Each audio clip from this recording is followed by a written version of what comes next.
যাবো কি ওই ভিড় আস্তে আস্তে ওই জায়গাটা সবাই এখন ভালো আছো? উনি ওসব করে না, পারবে না। খেতে দাও। ছোট জামাই কখন এলো?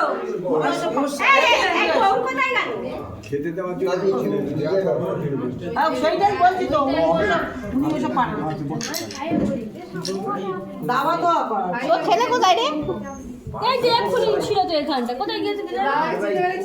ও এখানে এইটাই। আলাদি